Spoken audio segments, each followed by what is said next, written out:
Dá para cantar também, viu? Eu quero mais uma vez saudar a todos com a paz do Senhor. Quero, nestas minhas palavras introdutórias, agradecer o convite que me foi formulado desde o ano passado para participar deste encontro de missões, e desde então já estava com este compromisso na agenda. Há pouco mais de 40 dias preocupei-me se realmente teria condições de aqui estar, porque tive de me submeter a uma cirurgia de grande porte e que me exigiu um período bastante longo de repouso, mas mesmo seguindo as observações médicas, fui liberado para retomar as minhas atividades e vou estar aqui expondo a palavra de Deus, procurando me conter para não me tornar estridente um pouco na voz, exatamente para preservar as condições físicas. Mas espero que vocês recebam a palavra e que ela possa produzir efeitos, primeiro no meu coração e depois no coração de cada um dos senhores aqui presentes. Agradeço ao pastor Alcides pela confiança. Já tenho estado aqui outras vezes, na época do pastor ainda presidente desta igreja, a quem deixo aqui o meu apreço, pastor Alfredo Reikdal, e também uma honra estar ao lado de homens como o pastor José Neco, nosso amigo pessoal, pastor da Assembleia de Deus do estado de Alagoas. Como estamos tratando de missões, eu gostaria que os senhores tomassem Atos dos Apóstolos, capítulo 1, verso de número 8. Esse é o texto áureo de missões e provavelmente é um dos textos mais lidos quando se trata de missões. E eu quero lê-lo esta tarde, uma vez mais, para basear a minha mensagem, a mensagem que Deus pôs no meu coração esta tarde. Atos capítulo 1 e verso de número 8. Mas recebereis poder ao descer sobre vós o Espírito Santo, e sereis minhas testemunhas tanto em Jerusalém como em toda a Judéia e Samaria e até os confins da terra.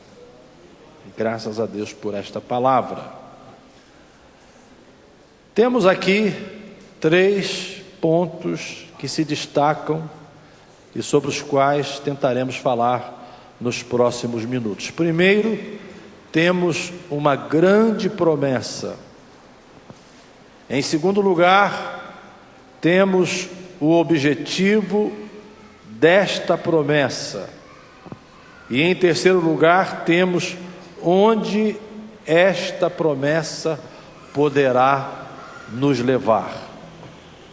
No entanto, antes de falar sobre estes 3 pontos, é bom entendermos em que contexto o Senhor Jesus proferiu essa promessa. Existem milhares de promessas, e essa é uma delas. Em que contexto ele proferiu essa promessa e por que razão ele proferiu essa promessa aos seus discípulos? Jesus estava prestes a ascender aos céus e os discípulos, preocupados com a questão política em relação a Israel.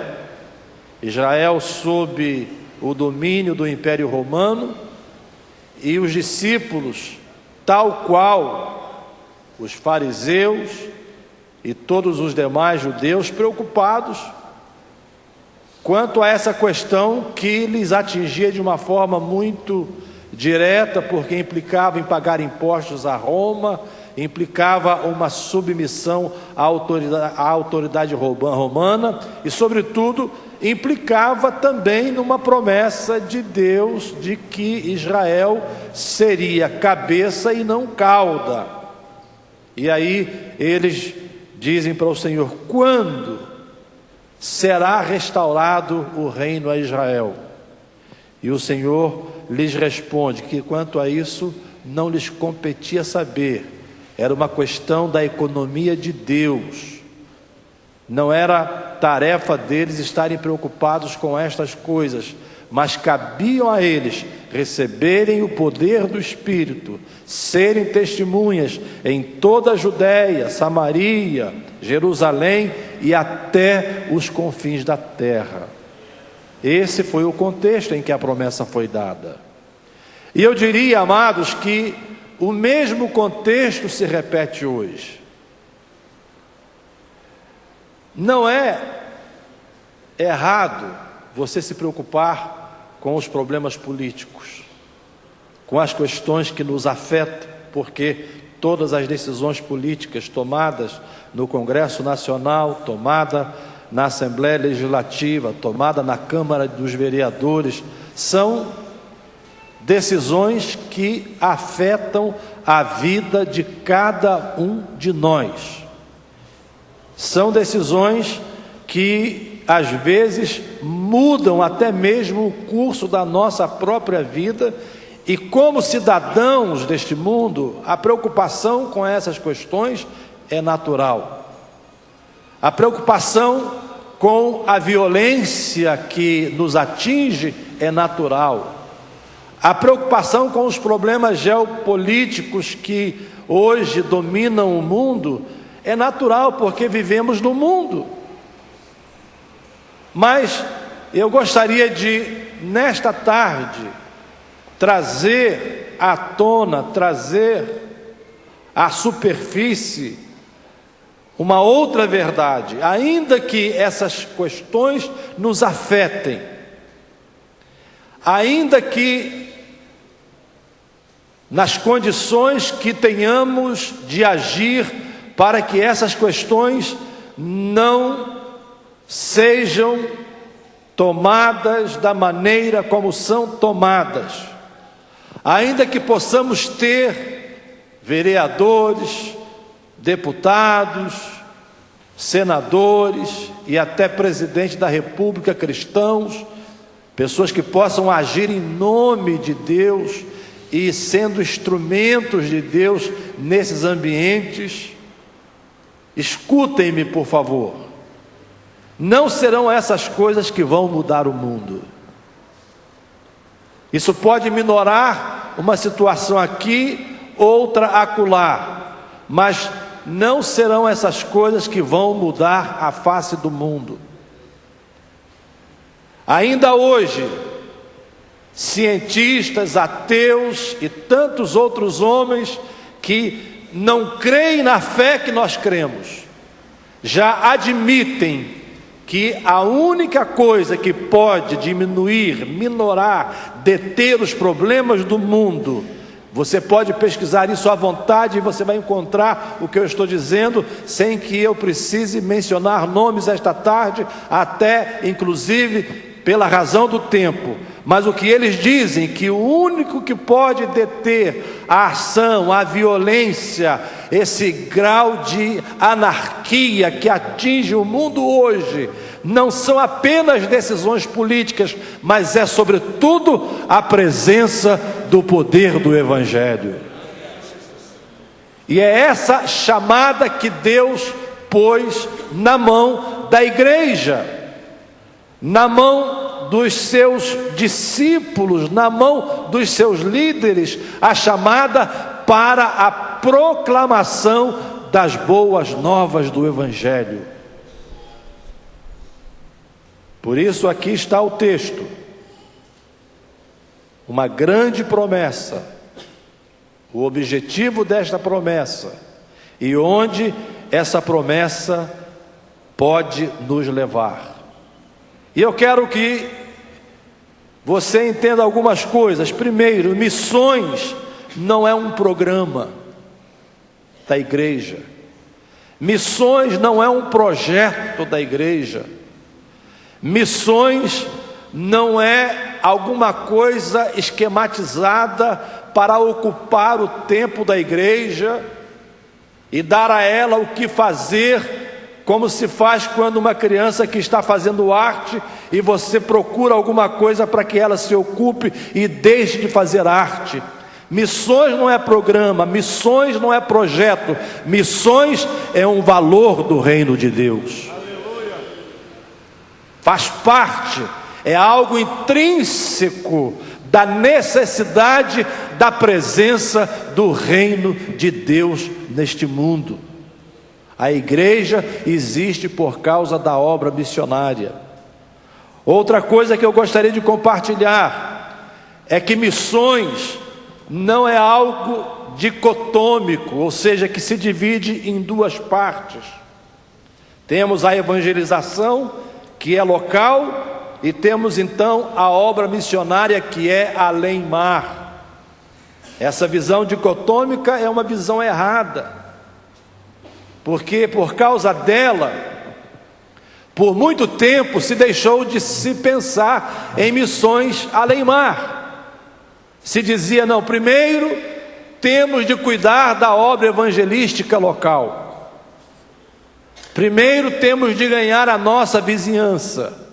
Primeiro temos de ganhar a nossa comunidade. Então, depois disso, vamos pensar em enviar missionários para outros países. Mas não é isso que Atos 1:8 diz.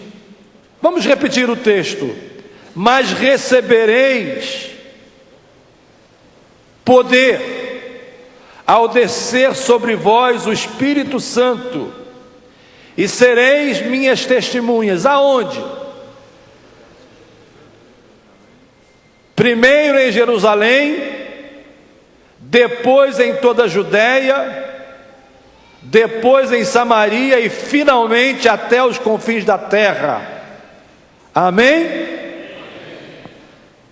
Pastor, com todo respeito, vocês deram o amém errado,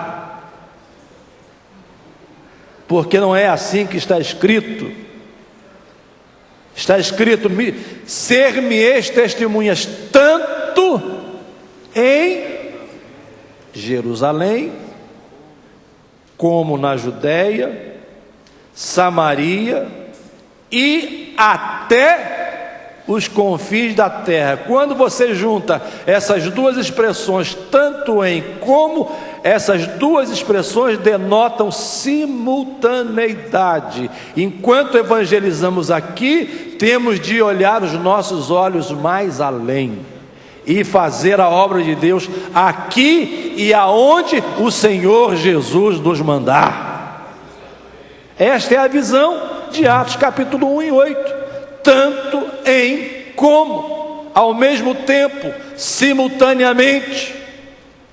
Se a igreja primitiva pensasse dessa forma, primeiro aqui, para depois sair fora de nossas fronteiras, o evangelho não teria chegado aqui no Brasil. E quando eles estavam imbuídos desse espírito, quando eles estavam imbuídos dessa ideia de ficarem ali em Jerusalém, sabe o que é que Deus fez? Deus mandou uma perseguição e espalhou os crentes por toda a Ásia. Só ficaram em Jerusalém os apóstolos, porque o evangelho tinha de ser pregado a toda criatura. Eu quero dizer para você nesta tarde, nós não somos responsáveis pelas gerações que passaram. Nós não seremos responsáveis pelas gerações futuras que virão, nas quais nós já não estaremos presentes, mas nós somos responsáveis pela geração de hoje. Nós somos responsáveis pelo mundo de hoje. A igreja contemporânea é responsável no mundo de hoje de proclamar as boas novas de salvação. Mas voltemos então ao texto e aos pontos que eu mencionei. Eu quero cumprir rigorosamente o horário que me foi dado esta tarde. Temos aqui uma grande promessa. Que promessa é essa? Mas recebereis poder, ou na sua versão, mas recebereis a virtude do Espírito Santo, é a mesma coisa, mas recebereis poder ao descer sobre vós o Espírito Santo. Essa é a grande promessa. Poder é uma coisa extremamente desejável. As eleições estão chegando. 2010 vem por aí, e os senhores já estão vendo as movimentações nos altos escalões da esfera federal, nos altos escalões da esfera estadual, daqueles que se postam como possíveis candidatos em busca de quem? Em busca de poder. Poder, porque o poder dá autoridade. O poder capacita as pessoas a tomarem decisões em nome de outras, a interferirem na vida da sociedade, a promulgarem leis que vão afetar a sociedade. Poder, disse alguém, numa linguagem até vulgar, poder para essas pessoas do ponto de vista mundano, secular, é afrodisíaco. Poder é algo que infla o ego das pessoas que querem usar o poder em seu próprio benefício. É claro que o poder de que Deus fala aqui não é esse tipo de poder, mas eu estou usando essas ilustrações para mostrar o quanto o poder é importante. O poder de que fala a Bíblia aqui não é esse poder de manipular as pessoas, não é esse poder de interferir na vida das pessoas, não é esse poder de mandar nas pessoas, mas é o poder que vem de Deus para que você tenha autoridade de proclamar o Evangelho em seu nome. Esse é o sentido desta promessa. Algumas coisas são interessantes aqui, irmãos, porque quando se fala em poder, e às vezes a gente vê esse tipo de expressão, hoje o culto foi aquele culto maravilhoso, foi um poder fora de série, fenomenal, de um lado para o outro, todo mundo gritou, todo mundo sapateou, todo mundo fez o que fez. Há uma linguagem hoje até que identifica isso, é o chamado reteté, não é? Reteté de Jeová.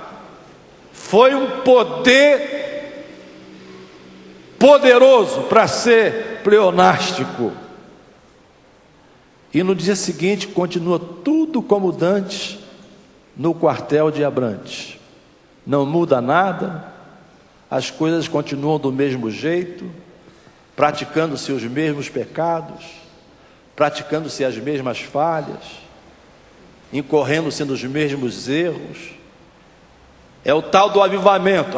Queremos avivamento. Ontem foi um avivamento tremendo na igreja, com aquela barulheira toda, mas no dia seguinte, o cidadão continua roubando energia da rede elétrica para sua casa.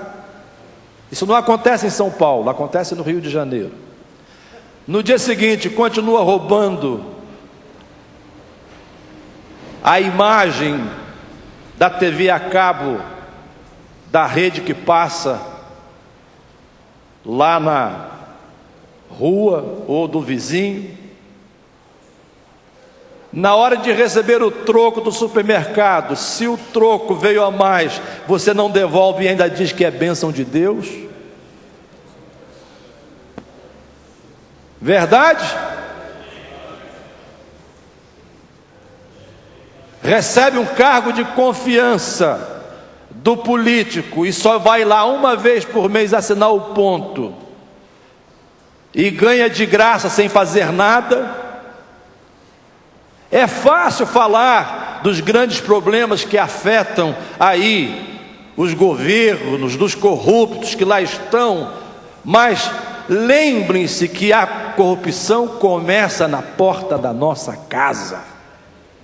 Lembre-se que os pequenos erros, e a Bíblia fala: apanhai-me, lá em Cantares, apanhai-me as raposas e as raposinhas, porque elas, o pastor falou sobre a vinha hoje, elas me fazem mal.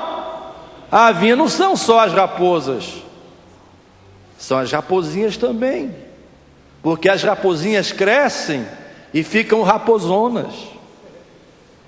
Verdade? Elas crescem e ficam raposonas, então é preciso cuidar delas. Ou seja, verdadeiro avivamento produz mudança de vida. Verdadeiro avivamento produz mudança de atitudes. Verdadeiro avivamento produz mudança de comportamento. Poder aqui é exatamente essa autoridade que vem de Deus e que às vezes não transparece. Simplesmente num movimento de glória a Deus e aleluia, e naquele culto que eu chamo de culto fervoroso, essas questões, elas são expressões do que a pessoa sente. Você sente a alegria, você sente a presença do Espírito Santo, então você se expressa. E alguns, porque têm uma sensibilidade maior, são capazes de se expressar de uma forma até exagerada e que precisam ser ensinados, porque acabam sendo meninos e fazem coisas de meninos, porque são expressões. E aí vem essa história do cai-cai, vem essa história do sopra-sopra, e vem tanta coisa por trás disso, que são meramente caprichos humanos, que não tem nada a ver com o poder de Deus, são expressões, já que a Bíblia diz que o espírito do profeta está sujeito ao profeta.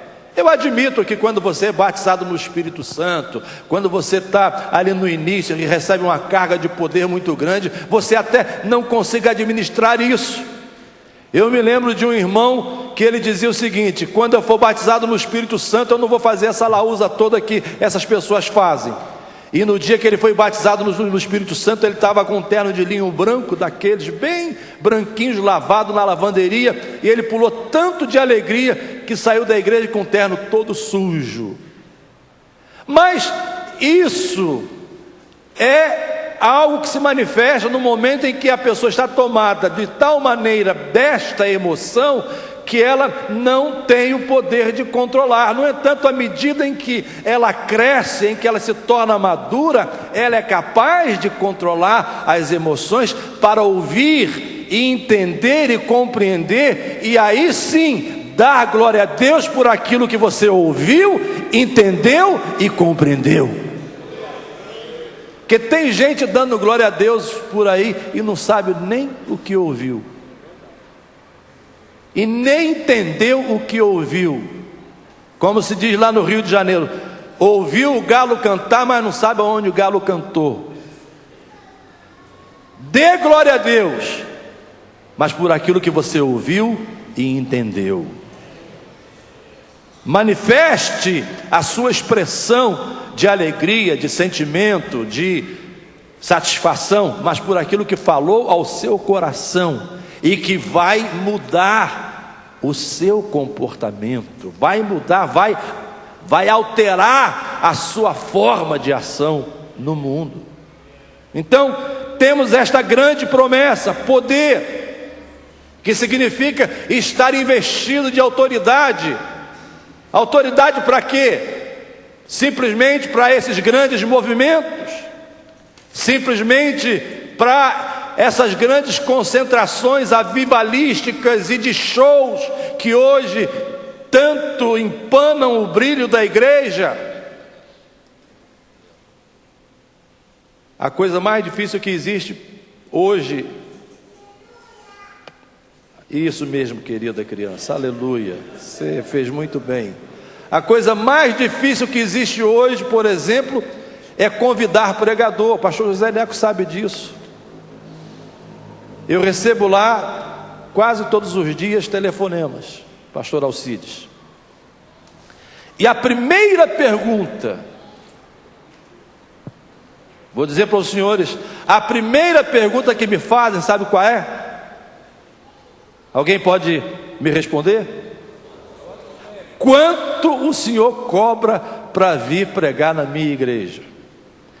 E vocês não imaginam o constrangimento que eu fico com essa pergunta. Eu não quero dizer que eu não tenha despesas, quero dizer que se eu vou me locomover de um lado para o outro, isso não vai gerar necessidade de recursos, mas pagar. Eu digo, pastor, eu não cobro, pastor. Eu nunca cobrei. Eu vou à sua igreja, se eu tiver espaço na minha agenda, eu vou à sua igreja sem problema algum para servir a igreja, para ajudar a igreja naquilo que eu puder servir a igreja. Se a igreja puder me ajudar no meu ministério em alguma coisa, isso é a critério da igreja, mas eu vou lá para servir a igreja, para ajudar a igreja, para ser um instrumento de bênção para a igreja. Mas infelizmente, poder hoje virou sinônimo de mercantilismo. Me perdoem os senhores o que eu vou dizer aqui, me perdoem, não pelo que eu vou dizer, mas pela ousadia de dizer. Termina-se o culto, a porta da igreja se torna uma casa de negócio, de disputa, de venda de CD, DVD e não sei mais o que, e mais não sei o que, porque tudo é em torno de vender. Tudo é em torno de comercializar. Eu tenho os meus livros, às vezes eu fico com vontade de trazer, e fico nesse conflito interior, pastor Neco, querendo trazer, mas eu não fui chamado para comercializar, eu fui chamado para pregar o Evangelho, e o Deus que me sustentou até agora, é o Deus que vai continuar me sustentando até o fim. Glória a Deus por isso.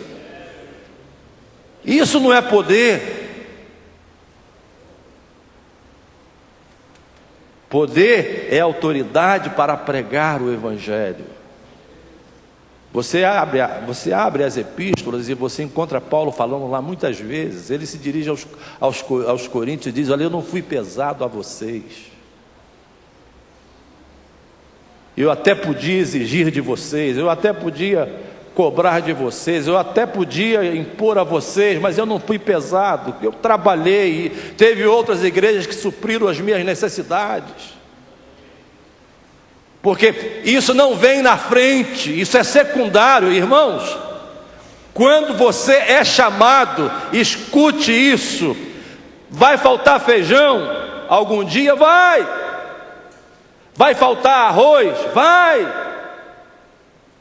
Mas você nunca vai passar fome. Eu vim lá do interior, meu pai faleceu agora há 2 meses, um dos patriarcas do Rio de Janeiro. E eu me lembro da nossa época de crianças, quando tínhamos em casa, minha mãe, um fogão de querosene de 2 bocas.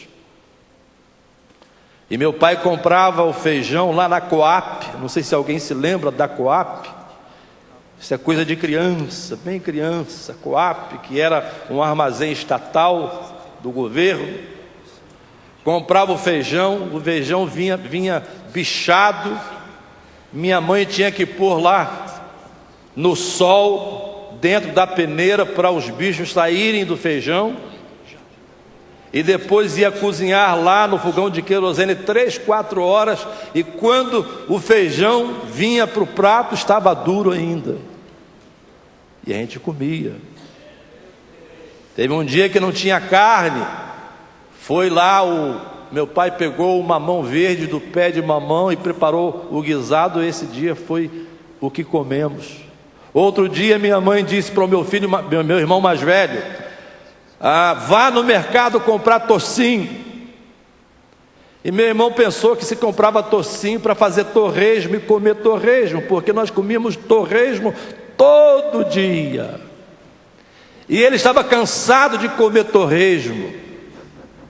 E ele chegou lá no açougue e pensou assim: não vou comprar tocinho, vou comprar rim. Estou cansado de comer torresmo. Comprou rim, chegou em casa. Minha mãe falou: mas eu pedi para você comprar tocinho. Ele falou: mamãe, eu estou cansado de comer torresmo. Meu filho, eu não mandei comprar tocinho por causa do torresmo. Torresmo é subproduto. Ela não disse isso porque não era a linguagem dela, né? Torresmo era meramente o que sobrava. Eu precisava era da gordura para cozinhar. E naquele dia ficou sem gordura para cozinhar, porque não tinha dinheiro para comprar mais tocinho. Mas eu estou aqui hoje saudável. Estou aqui hoje forte.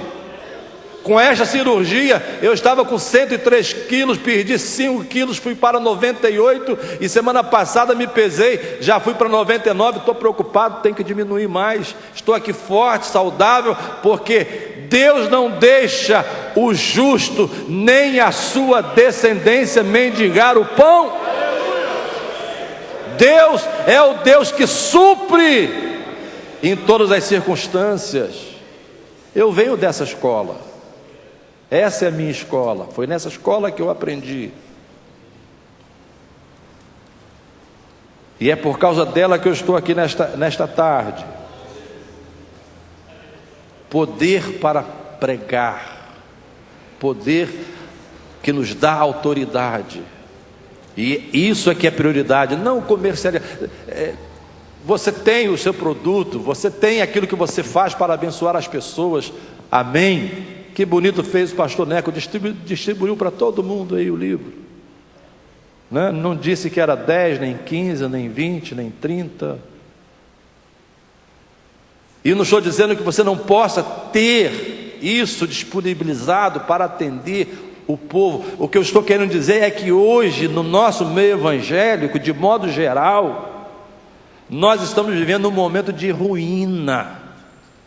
Estamos vivendo um momento em que o mercantilismo é o que mais importa. É uma briga, é uma competição. Tem um congresso que se realiza aqui no Sul, que os senhores sabem onde é, que tem pregador que paga para pregar lá. Paga para pregar lá, por quê? Porque lá é vitrine, né? Apareceu lá, e se apareceu bem, né? Se fez lá aquilo que o povo gosta, aí é convidado para pregar no Brasil todo. Bem, deixa eu me calar por aqui, né? Deixa eu me calar por aqui. Meus irmãos, escute uma coisa. Não vai aqui crítica alguma em se convidar pregadores. Não se vai aqui crítica alguma em se ter pessoas de fora. Mas primeiro, saiba quem está sendo convidado.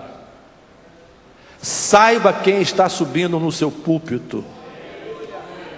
Saiba o que essa pessoa está falando no seu púlpito, porque senão você vai levar 3, 4, 5 meses para consertar aquilo que aquela pessoa falou no seu púlpito, porque você não conhece, não sabe e deixou o cidadão subir e falar aquilo que você não sabe e trouxe um estrago tremendo para a igreja.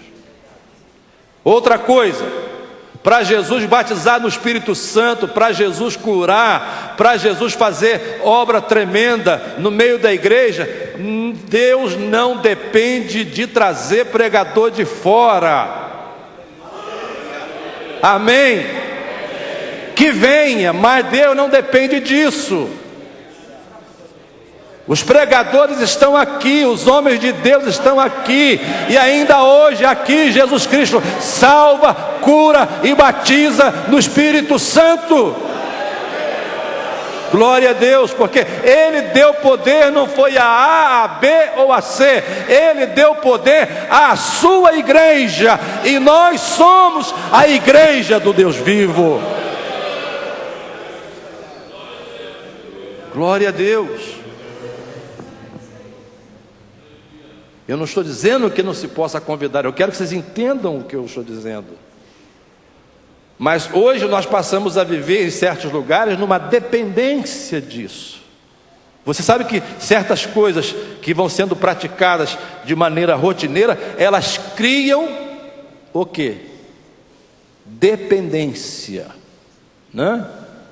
Tem o dependente de crack, tem o dependente de cocaína, tem o dependente de maconha, né? Tem o dependente de internet. Tem gente que, se não passar 1 ou 2 horas ou 3 dias na frente da internet, fica doente, fica inquieto, e é uma doença. É uma doença que você cria, são dependências.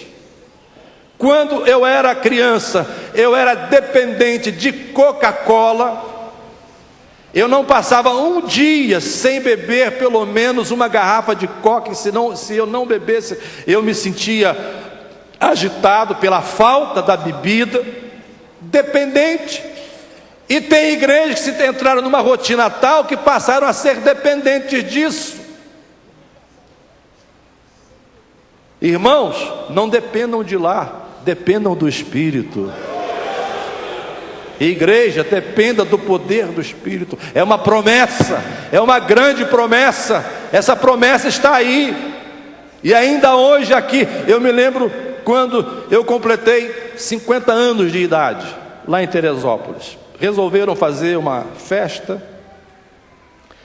e minha esposa, que conhecia os meus gostos pessoais, ela convidou 2 cantores, um da velha guarda, que vocês conhecem, Feliciano Amaral, está já com seus 85 anos, mas canta que é uma maravilha.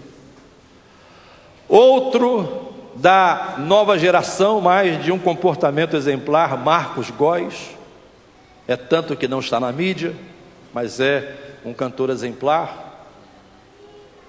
E foi uma surpresa para mim que eu não os esperava nesse dia. Para os senhores verem como é que Deus age. Deus não depende de sensacionalismo, Deus não depende de ritualismo, Deus não depende de jogar paletó, Deus não depende de jogar chave, Deus não depende de tanta coisa que se usa, que se tornam...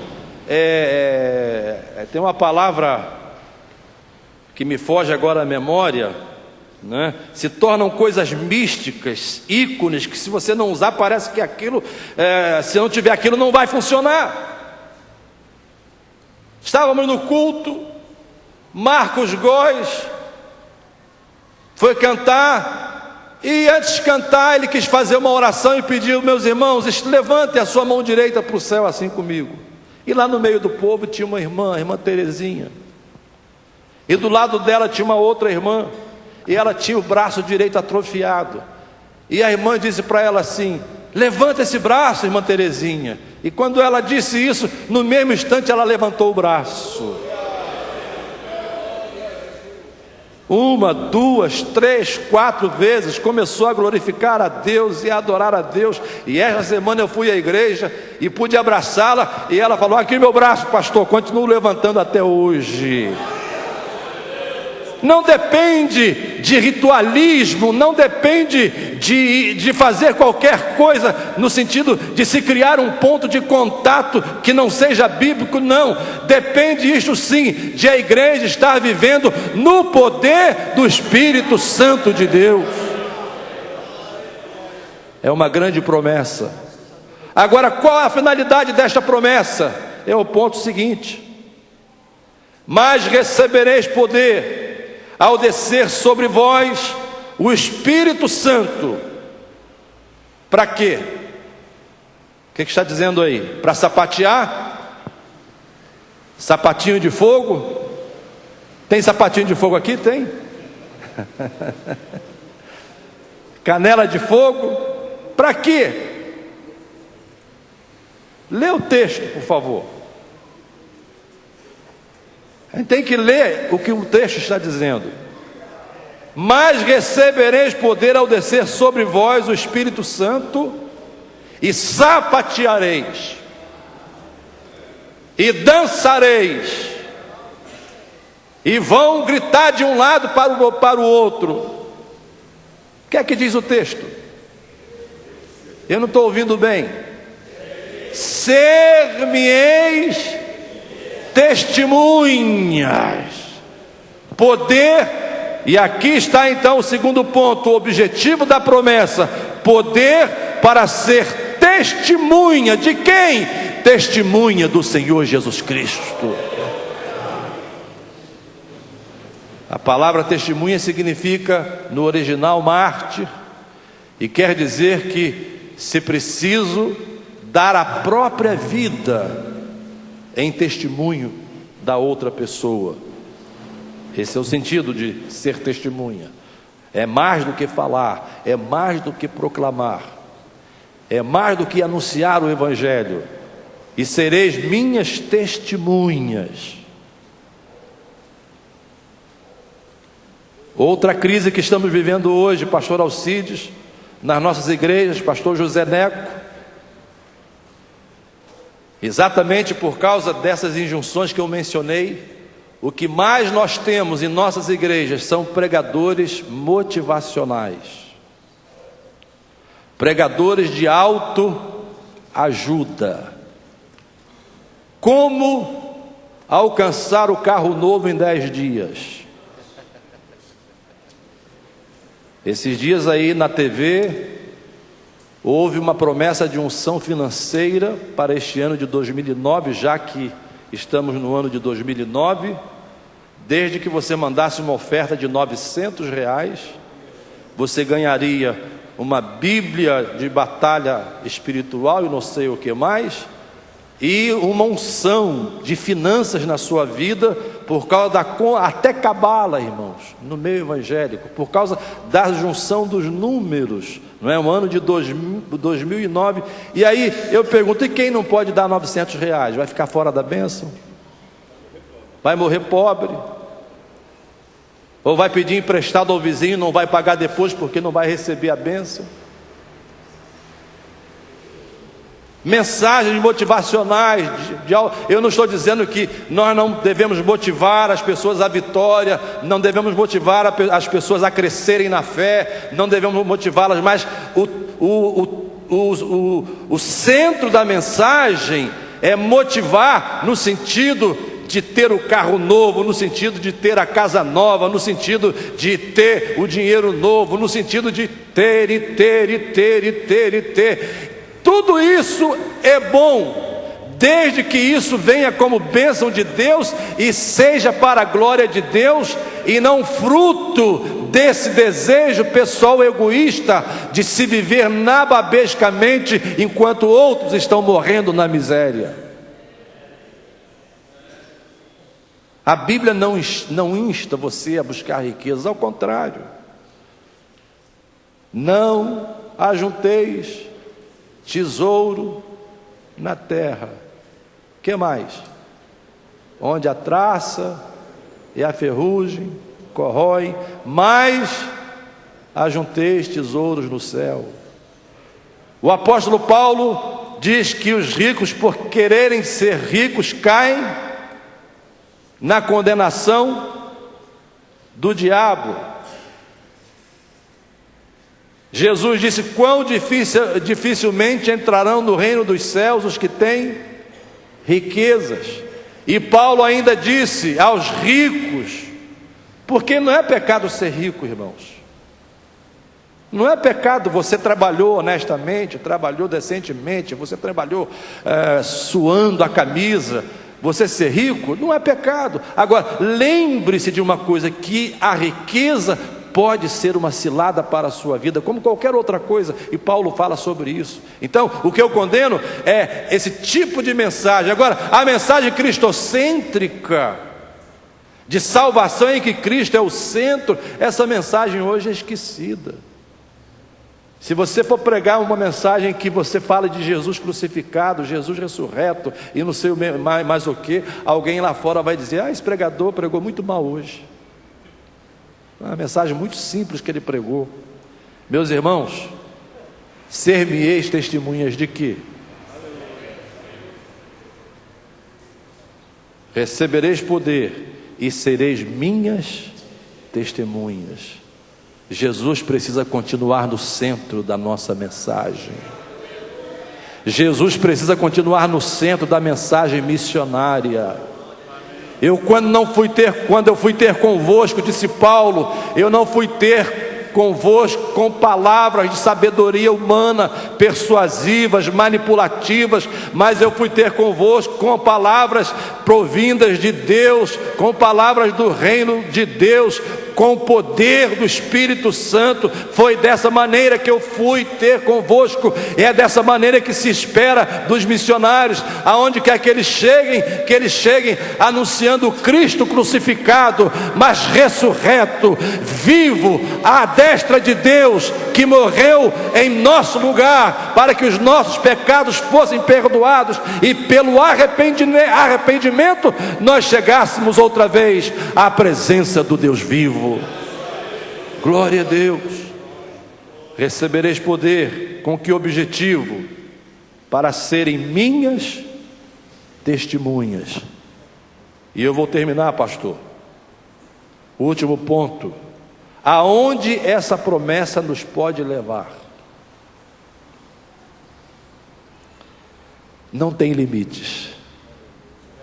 Amém? Vou repetir: não tem limites. Aqui diz: tanto em Jerusalém, Judeia, Samaria e até os confins da terra. Eu concluo com uma ilustração. Vocês já ouviram falar numa cidade chamada Chapuri? Sabe onde fica essa cidade? Fica no Acre. Chapuri. Mas é uma cidade praticamente desconhecida. No entanto, de lá saíram 3 nomes hoje bastante conhecidos, aliás, 4 nomes bastante conhecidos da sociedade brasileira. Vou começar pelo menos conhecido deles, Chico Mendes, que foi aquele líder sindicalista assassinado e que é uma bandeira dos sindicalistas no Brasil todo. Chico Mendes. Você já ouviu falar de Chico Mendes? Falar do segundo deles, foi candidato a presidente da República, falecido recentemente, Enéas Carneiro. Já ouviram falar dele? Aquele barbudão que já faleceu. Meu nome é Enéas. Terceiro deles, um dos mais antigos da caserna, um dos grandes políticos brasileiros, Jarbas Passarinho. Já ouviram falar dele? E o último, não sei se ainda está no exercício da medicina, mas um dos grandes cardiologistas do Brasil, foi ministro da Saúde, Adib Jatene. Alguém conhece? Todos vieram de Chapuri, e todos vieram para esse mundo, são pessoas conhecidas no mundo todo, ou seja, não houve limites para eles, desde que eles se prepararam, estudaram e chegaram até onde chegaram. Você pergunta: pastor, eu venho lá daquela biboca que ninguém conhece. Se você está debaixo do poder do Espírito Santo, não tem limites para você. Você vai começar por aqui, mas o seu território não é São Paulo, o seu território não é o estado de Minas, o seu território é o mundo, é aonde Deus lhe mandar. Eu nasci num distrito lá de Petrópolis que não dá gosto nem dizer o nome. Eu nasci no Gambá. Gambá fede, vocês sabem disso. E Deus permitiu que um gambazense saísse lá do Gambá e estivesse aqui esta tarde pregando no púlpito da Igreja Assembleia de Deus do Ipiranga. Não há limites para aqueles que vivem debaixo do poder e da autoridade do Espírito Santo de Deus. O campo é o mundo. Faz-se missões aqui, faz-se missões acolá e faz-se missões além-mar, ao mesmo tempo, debaixo do poder do Espírito Santo de Deus. Amém.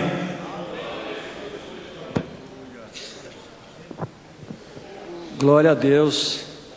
Recebereis poder, não é? Para ser testemunhas. É o que está escrito, para ser testemunhas. Muitos recebem poder para fazer outra coisa. Quando o irmão falava, estava me policiando. E até nós, se não tomarmos os devidos cuidados, nós também vamos entrando pelo caminho do mercantilismo. Não é assim? Veja os irmãos. Hoje eu aqui apresentei livros, lançamento de livros, mas eu não fiz menção de preço, não é verdade? E eu não fiz menção de preço, pastor Jeremias. Eu só também não falou nesse sentido, eu sei disso, porque eu já me sentia constrangido também, vão entender? Então não falei. Mas eu diria aos irmãos que nós temos o nosso divulgador da verdade. Onde é que está aqui? Está aqui o divulgador da verdade, está ali naquela mesa, não precisa trazer não, irmão. Está aqui, ó, que nós podemos publicar tudo isso, não é verdade? E deixar de ocupar o tempo dos cultos, dos ensinos bíblicos, que haja mais tempo para a oração e para o ensino, e que esses anúncios de ordem secundária sejam publicados no divulgador da verdade. Só uma página lá, publica como faz a CPAD lá com seus periódicos, não é verdade? E assim nós estaremos mais tranquilos quanto aos nossos cultos também, porque muitos avisos, isso vai cansando, vai fastiando. Há irmãos que dizem, mas eu vim aqui para ouvir uma mensagem e estão dizendo outra coisa. Isso não estamos minimizando os irmãos que são escritores de livros, os cantores que têm seus CDs, não estamos minimizando quem quer que seja. Apenas estamos dizendo que há um lugar para cada coisa e cada coisa tem o seu devido lugar. É isso que eu estou dizendo, cada coisa tem o seu devido lugar. E nós temos que nos policiar nesse sentido, porque a mídia é uma força muito grande, ela inculca na sociedade, ela entra nos lares como uma avalanche, como um rio que está transbordando, e ela consegue trazer novos conceitos, novas opiniões, novos modos de pensar. E é por isso que nós sofremos, porque nós temos alguns irmãos que estão apegados à internet, apegados à mídia, e quando vamos ver em nosso meio, já há pregadores diferentes, que já deixaram do nosso padrão da oração e da meditação na Bíblia Sagrada, mas que já estão aprendendo de outros, e infelizmente alguns até acabam plagiando, fazendo plágio, que é uma coisa muito feia, querer plagiar. Cada um deve falar com os recursos que Deus deu, a cada um de nós Deus deu capacidade. Vamos fazer uso da capacidade que Deus nos deu e nos pautar pela palavra de Deus, que não haverá erro, tudo irá bem e progrediremos no caminho certo.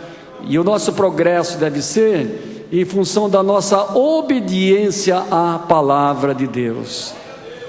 Que o pastor Jeremias, não estou repisando a mensagem do pastor Jeremias de maneira nenhuma, estou respeitando o pastor e a mensagem que aqui foi entregue, mas eu também ouvi, foi num sábado cidadão propondo lá a contribuição de R$900 e ainda fazendo uma relação com o ano de 2009, fazendo uma relação entre teologia e numerologia também, tá certo? Então vocês vão ver onde é que vai parar essa gente. Nós estamos lá em São Mateus 6:33. Essa é a teologia da obediência. Como é que diz Mateus 6:33? Quem se lembra? Buscai primeiramente os CDs, buscai primeiramente os livros, buscai primeiramente as riquezas dessa terra, buscai primeiramente o reino de Deus, e as demais coisas serão acrescentadas: comida, roupa, sapato, escolaridade, cultura e etc. serão acrescentadas. Agora tem uma coisa: nós não podemos nos colocar no pedestal de homens incriticáveis. Isso é que é um perigo muito grande. Isso é um mal terrível, se colocar num pedestal de pregador incriticável, de pastor incriticável. É claro que nós devemos ter cuidado de analisar tudo, mas e a parte que nos toca, também não sermos medrosos de nos corrigirmos, não nos acovardarmos de nos corrigirmos. Isso é que é o grande problema. Alguns acham que não tem mais nada a fazer, que já chegaram onde Caxias chegou e vai ficar assim mesmo, deixa como está para ver como é que fica, e vai ficando cada vez pior. Isso é muito perigoso. Eu me lembrei aqui, Karl Marx, o fundador do comunismo, ele era incriticável, ele não aceitava críticas. Mao Tse Tung na China também era outro que era incriticável, não aceitava crítica de maneira nenhuma. Hitler, que matou 6 milhões de judeus, também era incriticável. Napoleão Bonaparte também foi incriticável durante quase toda a sua vida. Então é muito perigoso nós sermos daqueles ouvintes. O pastor, vou fazer menção do seu nome com todo respeito, o pastor Jeremias ensinou muito bem, falou maravilhosamente, teologicamente, doutrinariamente, mas essa mensagem não é comigo, essa mensagem é para o meu vizinho, aquele irmão lá que precisa, não é? Lá, essa mensagem é boa lá para a igreja de Alagoas, onde o pastor Neco dirige lá, para lá dá certo, mas aqui não serve, não é? Então vai se transferindo, e se nós fizermos assim, um dia Deus vai nos transferir para outro lugar também, vai. Então o pastor Alfredo, de vez em quando eu cito o pastor Alfredo, porque eu aprendi com ele, desculpai-me, não é? Ele não é um ídolo meu, mas foi um professor ao longo de décadas, foi como um Gamaliel aqui, ensinando com aquele santo zelo, não é verdade? Santo zelo. E eu aprendendo do pastor Alfredo Requidão, e quantas vezes ele dizia aos irmãos presentes, e essa mensagem foi entregue em nome do Senhor, e aquele que estiver precisando dessa mensagem, não se esquive, não saia fora não, puxe a carapuça até as orelhas e segure ali, porque a mensagem é contigo mesmo. Dizia assim o nosso querido pastor Alfredo. Eu cada dia estou revendo o ministério que Deus me deu com muito cuidado, com santo cuidado, e digo aos irmãos que esses periódicos da CPAD, o melhor de todos para nós, sem desprezar qualquer periódico, que eu gosto muito, viu? Dos periódicos da CPAD e do consultor teológico Antônio Gilberto, dos comentaristas da lição da escola dominical. Eles têm procurado escolher os melhores, não só na área do conhecimento, do saber da teologia, mas também na área da vida, o que eles estão vivendo, o que eles estão praticando. Então, a revista da escola dominical é que nós temos que estudar, não é verdade? Temos que estudar, ela está sequenciada dentro de um contexto, e estudando ali que o nosso conhecimento é aprofundado. Agora, essas livrarias da vida que por aí estão, meu Deus, não é verdade? Aí tem irmão estudando aí pensamento positivo, não é? Tem irmão comprando livro aí, o homem mais rico do mundo, quer ficar rico também de qualquer jeito, não é verdade? Tem outro aí, tem alguém até estudando o livro do Espiritismo. O senhor está vendo? Do Espiritismo. E aqui não aconteceu isso na Baixada Santista?